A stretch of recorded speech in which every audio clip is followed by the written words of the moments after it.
నమస్తే, welcome to page digital news. Adilabad జిల్లాకు సంబంధించి ఓ వార్త ఈరోజు చూద్దాం.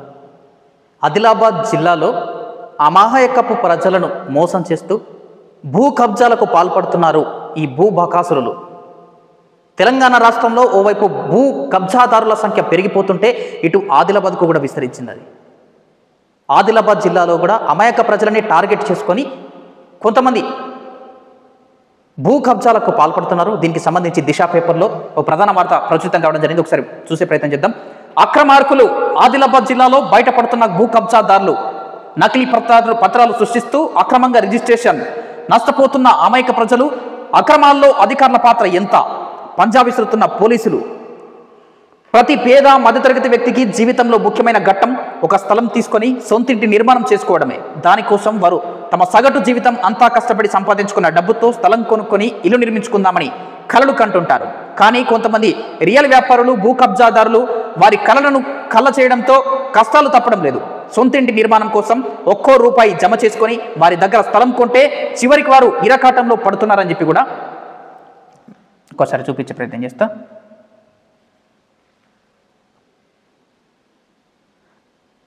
సో ఇట్లా నిరుపేద ప్రజలను అమాయకులను చేసి ఈ భూ కబ్జాదారులు వాళ్ళని ఇరాకాటంలో పడిస్తున్నారు. ఓ పేదోడి మధ్యతరగతి కుటుంబానికి సంబంధించిన వ్యక్తులకు సొంతింటి కళ అనేది ఎంతో కలగానే మిగిలిపోతూ ఉంది ఇట్లాంటి వాళ్ళతో. ఒకసారి చూసే ప్రయత్నం చేద్దాం. ఆదిలాబాద్ జిల్లాలో కొంతమంది భూ అక్రమార్కులు నకిలీ పత్రాలు సృష్టించి ప్లాట్లు రిజిస్ట్రేషన్ చేస్తూ భూములు కబ్జా చేస్తున్నారు. ప్రభుత్వ ప్రైవేట్ స్థలమని తేడా లేకుండా దర్జాగా పలువురు నేతలతో అండతో నకిలీ పత్రాలతో ప్లాట్లు రిజిస్ట్రేషన్ వచ్చినప్పుడు నేతల అండతో పలువురు అమాయక ప్రజల అంటగడుతూ సొమ్ము చేసుకుంటున్నారు. అమాయక ప్రజలకు అంటగడుతూ డబ్బులు సంపాదిస్తున్నారు. దీంతో వీటిని కొనుగోలు చేసిన పేద మధ్యతరగతి అమాయక ప్రజలు నానా పాటలు పడుతున్నారు. తెలిసిన వ్యక్తి కదా అని ప్లాట్లు కొనుగోలు చేస్తే చివరికి వారు కొన్ని స్థలం వేరొకరి పేరిట ఉండటం, నకిలీ అని తేలడంతో లబోదీపమంటున్నారు. ఇలాంటి సంఘటనలు బయటకు రావడంతో పోలీసులు వారిపై పంజా విసురుతున్నారు. భూ అక్రమ దందాలపై ప్రత్యేక దృష్టి సారించి అక్రమార్కుల అంతం పడుతున్నారు. కన్ను పడిందా స్థలం కబ్జానే. జిల్లాలో కొంతమంది భూ కబ్జాదారుల ఆక్రమణలకు అడ్డు అదుపు లేకుండా పోయింది. పలువురు బడా నేతల అండలతో వారు చెలరేగిపోతున్నారు. స్థలం కనిపించిందంటే చాలు అది ప్రభుత్వ ప్రైవేటు భూమి అని తేడా లేకుండా నకిలీ పత్రాలు సృష్టించి రిజిస్ట్రేషన్ చేసుకుంటున్నారు. వారికి సమయం వచ్చినప్పుడు నేతల అండతో పలువురు అమాయక ప్రజలకు అంటగడుతూ సొమ్ము చేసుకుంటున్నారు. సో ఈ విషయంలో బడా నాయకుల, స్థానికంగా పేరు పలుకుబడులు ఉన్న రాజకీయ నాయకుల అండతోనే ఈ భూ అక్రమదారులు, భూ కబ్జాదారులు అడ్డు అదుపు లేకుండా కబ్జాలకు పాల్పడుతూ ఉన్నారు.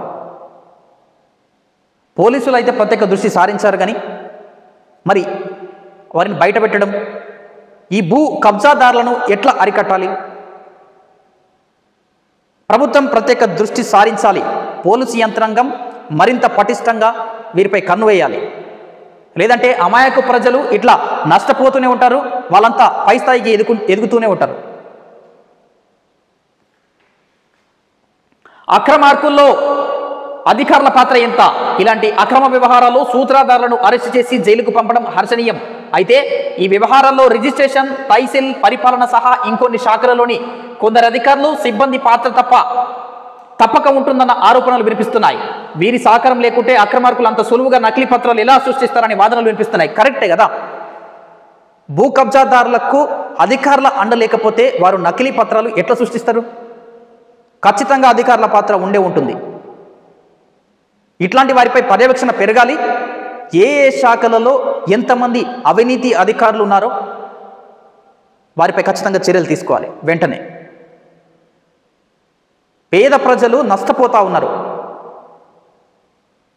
రూపాయి కూడబెట్టుకొని సొంతింటి కళ కోసం జాగలు కొంటే ఇట్లా అచ్చి గద్దల్లాగా వచ్చి ఎగరేసుకొని పోతా ఉన్నారు. గతంలో జరిగిన ఘటనలు ఒకసారి చూసే ప్రయత్నం చేద్దాం. చూడండి, జిల్లాలో నమోదైన కేసుల వివరాలు. మే 16న ఆదిలాబాద్ మున్సిపాలిటీ స్థలాన్ని అక్రమంగా రిజిస్ట్రేషన్ చేసుకొని కబ్జాకు ప్రయత్నించిన మహమ్మద్ అక్రమ్ సయ్యద్ సాజిదుద్దీన్లపై పోలీసులు కేసు నమోదు చేసి ఒకరిని రిమాండ్కు తరలించారు. ఇదొకటైతే మే 22న ఆదిలాబాద్ పట్టణంలోని మహాలక్ష్మివాడలో నకిలీ పత్రాలు సృష్టించి బాధితుని స్థలాన్ని రిజిస్ట్రేషన్ చేసుకున్న పవర్ నవనీత్, గణరత్ మహేందర్, పడాల చేతన్ కుమార్లపై 2 టౌన్ పోలీస్ స్టేషన్లో కేసు నమోదు కాగా పోలీసులు ఇద్దరిని రిమాండ్కు తరలించారు. మే 26వ తేదీన ఆదిలాబాద్ పట్టణానికి చెందిన జెడ్పీ ఉద్యోగి కొండూరి గంగాధర్ ప్రభుత్వం ద్వారా కేటాయించబడిన ప్లాటును నకిలీ పత్రాలు సృష్టించి అక్రమంగా రిజిస్ట్రేషన్ చేయించి తన పదవిని దుర్వినియోగం చేసిన కేసులో పోలీసులు అతడిపై కేసు నమోదు చేసి రిమాండ్కు తరలించారు.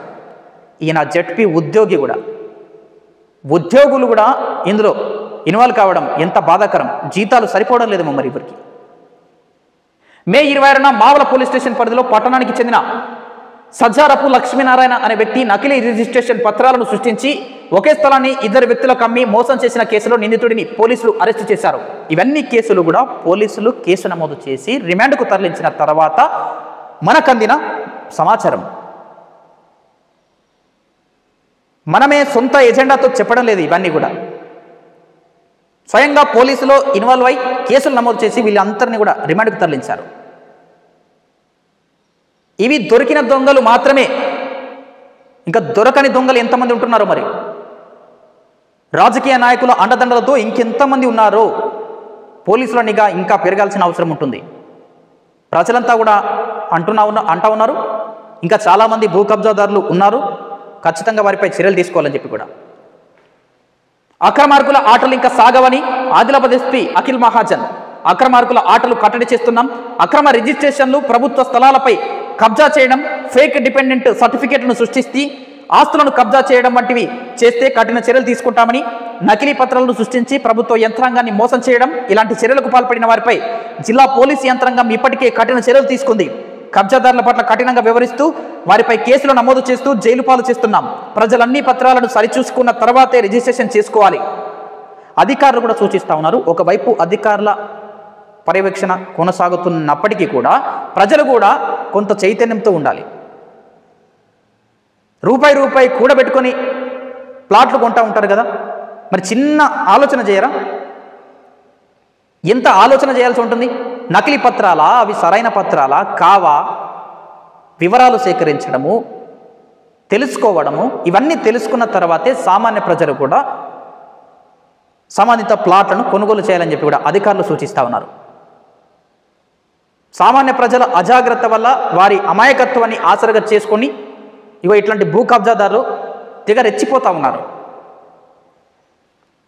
చూడాలి మరి ఎంతవరకు ఈ భూ కబ్జాదారులను కట్టడి చేస్తారో ఆదిలాబాద్ జిల్లాలో. చూస్తుండండి మన పీజే డిజిటల్ న్యూస్. నేను మీ ప్రదీప్ జిల్లేడు వారు.